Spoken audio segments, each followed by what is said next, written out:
Swayam Prabha. Digital India. Educated India.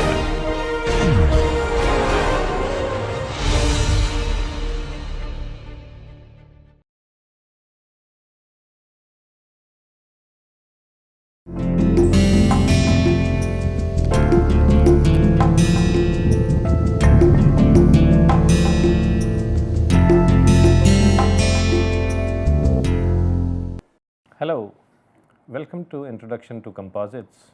Today is the last day of the ongoing week, and till so far we have been discussing different types of fibers which are used in composite materials, and we have come across glass fibers, graphite fibers, metal based fibers, fibers made from high performance polyethylene fibers, ceramic fibers, and several metallic fibers. Now, all these fibers are embedded in a matrix material. So, the performance of the overall composite is not only strongly dependent on how apt and appropriate the fiber is to me in context of our needs, but also how apt or appropriate is the matrix in context of our needs. And to explain that, we have to think about it a little more carefully. So, we will discuss as to what is the exact role of matrix material in context of the efficiency of a composite material. So, let us see what does a matrix material do. So, we will discuss matrix materials. So, what does it do? So, if you have a bunch of fibers, by themselves what can they do? The first thing is each fiber is very thin. So, because the cross sectional area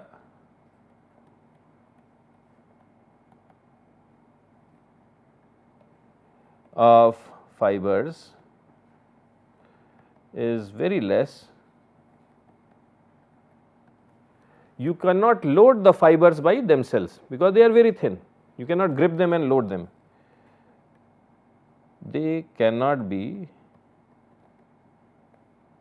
loaded. This is a practical problem. You cannot catch them and pull them easily. Okay? You need very special complicated devices. So, this is one limitation. The second thing is fibers without matrix are isolated, are mechanically isolated in absence of matrix. Okay. So, what does that mean? They cannot transmit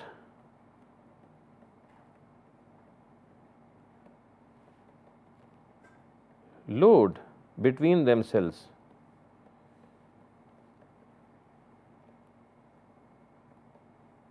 They cannot transmit load between themselves. So, it could be that, so why is that important? Why do we want loads to be transferable?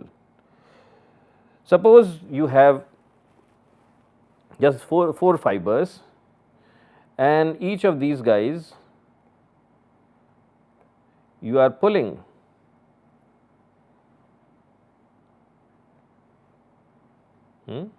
you are pulling it in such a way that you apply the same force on each fiber, and let us say this is thicker, fiber 1 is thickest, second is slightly thin, third one is even thinner, and fourth one is thinnest, and you are applying same force to all fibers, same force to all fibers. Now, because one is thickest, it will tend to extend the least amount, and 4 is thinnest, it will tend to extend the by maximum amount. But because the ends are constrained in like, they have to extend by the same amount. So, what you really have to figure out is how do you transfer extra load from here to this guy, so that the entire thing has uniform displacement, right. So, we need for efficient design of structures a mechanism to transfer load between fibers, and this transfer cannot happen if there is no matrix. So, matrix does these two things at a very fundamental level. It binds all the fibers together, so you have a physical shape of the composite. It helps you grip and apply load because everything is now connected, and it helps you transfer loads between different fibers, so as to make the overall system much more efficient in terms of load transmission. So, this is what a matrix does. So, let us see again what are the important functions, because once we understand this, then we can start figuring out which particular matrix will be good for us. So, this is important. Functions of matrix materials. Functions of matrix materials. First function, it binds the fibers together.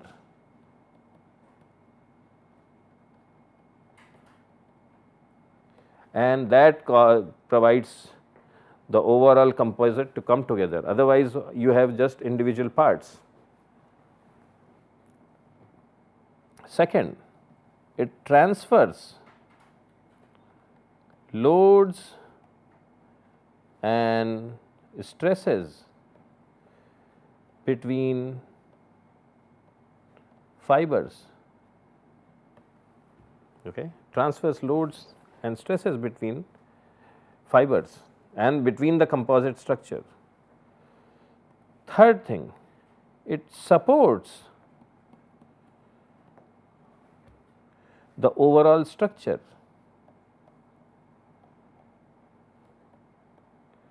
So, we cannot think that matrix is less important. These are very important functions. Matrix is equally important. Fourth, we know, for instance, some fibers are very sensitive to moisture. Yeah. So, it protects composite from external agents, for instance chemicals, moisture, and so on and so forth. And the last one is it protects fibers from damage due to handling, like we saw in case of glass fibers, they can abrade each other. So, these are very important functions of matrix materials. So, whatever we choose, we have to make sure that all these things happen. If all these things are not being performed by a matrix efficiently, then it is not a good matrix material. Okay. So, some important points, important comments.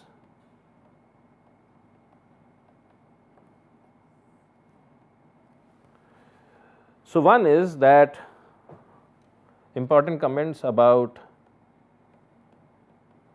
matrix materials. So, this is from a functional standpoint, but there are some other things which matrix has a very strong influence on. So, what does it influence? In unidirectional composites,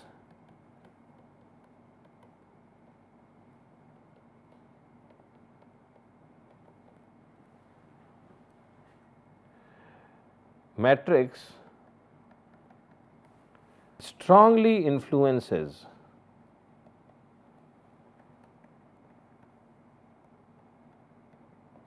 what? Transverse modulus, transverse strength, shear modulus, shear strength, shear strength. I will explain that. There are several other points, but this is important to understand, and we now we have to all start getting used to all these terms like transverse modulus, shear and things like that. So, consider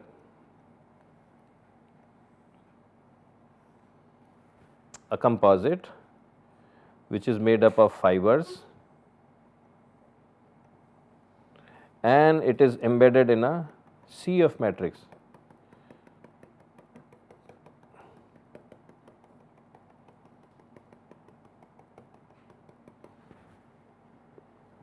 Now, typically the Young's modulus of fibers is very large compared to that of matrix, and also the strength of fibers, the tensile strength of fibers typically is very large compared to that of matrix.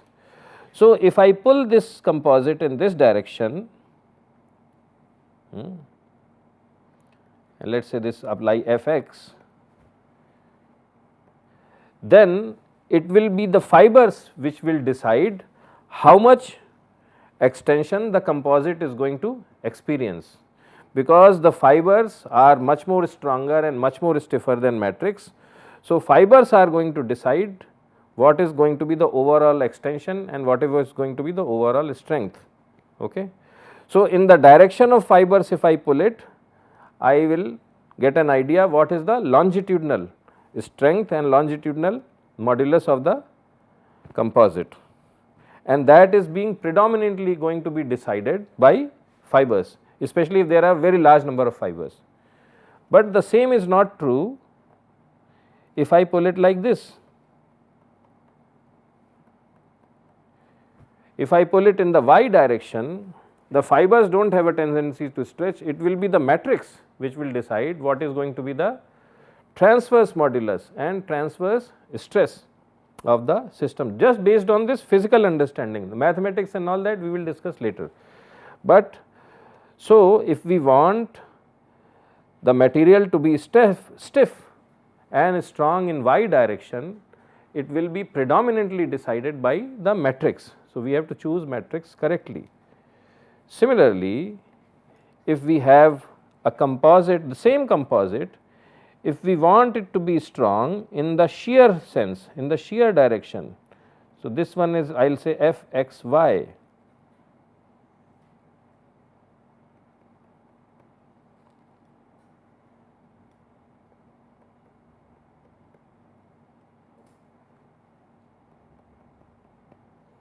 The shear modulus and the shear strength also of the system will be predominantly influenced by matrix. So, this is important. So, matrix for structural reasons also is very important. Its job is not only to do all this good stuff, binding the fibers, transferring load, supporting the structure, but it also for unidirectional composites, it has a strong role in influencing transverse modulus, transverse strength, shear modulus, shear strength. Let us see what other things it is very important for. Matrix decides maximum operating temperature, because in most of the in a lot of cases the fibers can take a lot of temperature.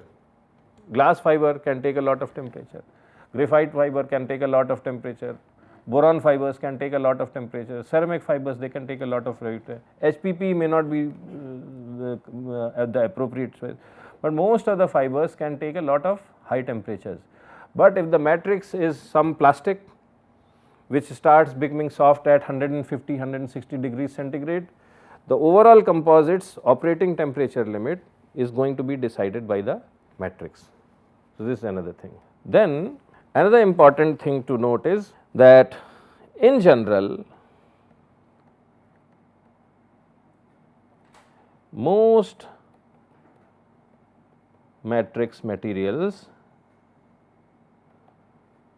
so we are not talking about some special matrix materials such as metal matrix systems as in cements. Most of the times metal matrices are made from polymers like epoxies, polyesters, PEEK and things like that. So, in general most matrix materials are light,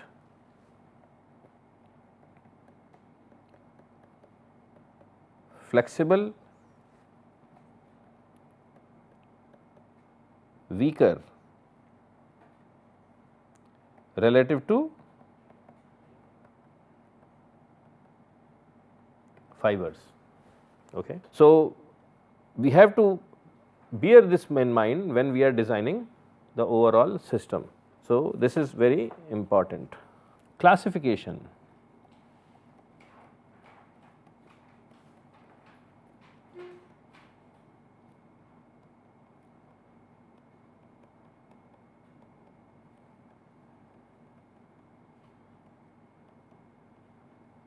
Classification of matrix materials. So, broadly speaking, there are 4 classes of matrix materials. So, the first class is polymers.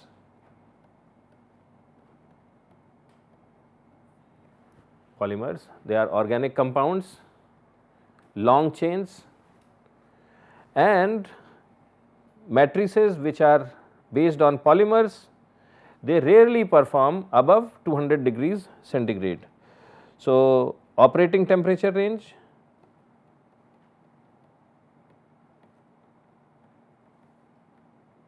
so they rarely, so it is usually less than 260 degrees centigrade. So, if your application range is room temperature or general up to 100, 120, or if you use a really fancy matrix, polymer matrix, maybe you can go up to 250, 260 degrees centigrade, but not more than that, then you can use polymers. So, it is the temperature which is a very strong influencer as to what type of matrix you should use. Second one, then you can use metals as matrix, as matrix materials. So, if you want to increase your operating temperature limit, the next choice is metals. Okay. Here the range is from 260 to 750 degrees centigrade. A good example of a metal matrix example would be aluminum. I mean, in some ceramic metal composites, sometimes aluminum is used as the matrix because it is light. Okay. So, this is there. If you have to go even higher than 750 degrees centigrade, think about it, what materials do not break above 750? So, that could be glass, okay, glass. So, glass allows you to go up from 750 to 1150 degrees centigrade. The good thing about metals is that they are not brittle in general, they are ductile. But if you use glass as a metal as a matrix material, then you have to make sure that you do not apply in applications where you it can become brittle. Okay. So, if you have high impacts and things like that, then this can crack. So, you do not want that. So, but then glass can get you up to 1150 degrees centigrade or so. And then finally, you have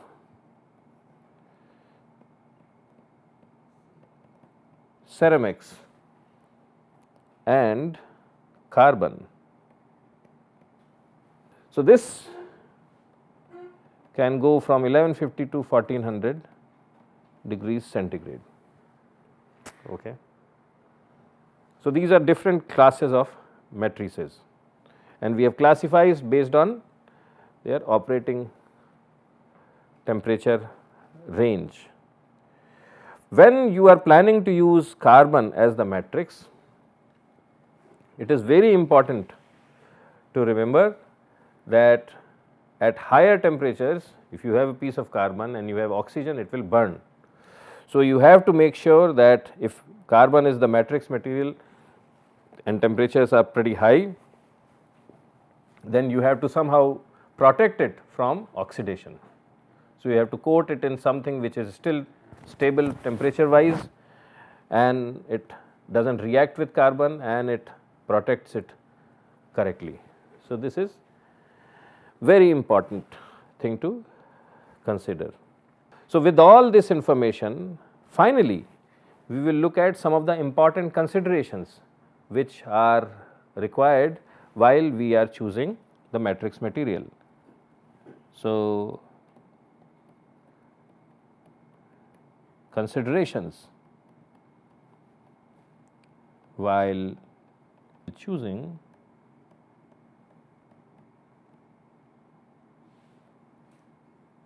matrix material. So, there are several considerations, they are not in any particular order, but these are some of the important considerations. First one is specific gravity. Do you want your material to be light, or weight is not going to be a big consideration? So, specific gravity. So, for that reason, if I have to have a very super light application, maybe I do not want to consider metals as the matrix material, because even aluminum, which is one of the lightest metals, it has a density of about 2.8 compared to polymers where the density is about 1 or 1.2. Second thing is, we have to look at the mechanical properties of material. So, what does it mean in mechanical properties? Young's modulus, ultimate tensile strength, CTE, thermal conductivity, and so on and so forth. Okay. Now, the third one is very important, melting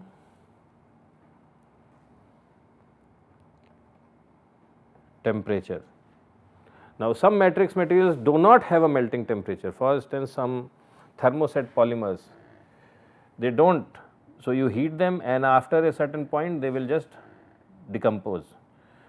So, either you can consider melting temperature or the decomposition temperature of the material. So, that is there. But another thing is curing temperature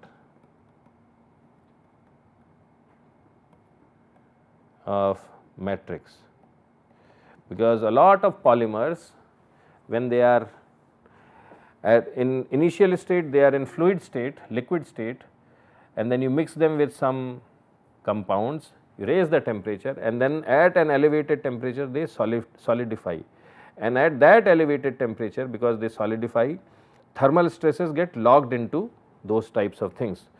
So, curing temperature has a strong relationship with the thermal stresses which are logged in the composite and also in the matrix material. So, that is why this is important. The next one is viscosity, because, so why is viscosity important? Suppose you have fibers and then you want this matrix material, you want matrix material to flow like this. A material which is extremely viscous will not flow between the fibers very easily, and as a consequence fibers will be, at some places they will be wet, but at other places they will remain dry, and where they remain dry they will remain unconnected with the overall system. So, there will be internal cracks. So, for processing related reasons, viscosity is a very important parameter.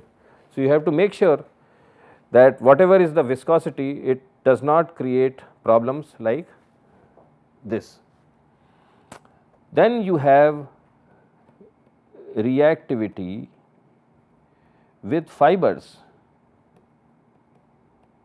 You really do not want your matrix to react with fibers, they should be mutually inert with respect to each other. Then reactivity with ambient environment.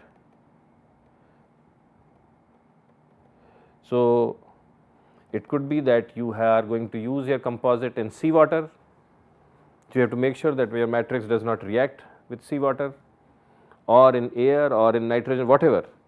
And then of course, the last thing and very important thing is cost.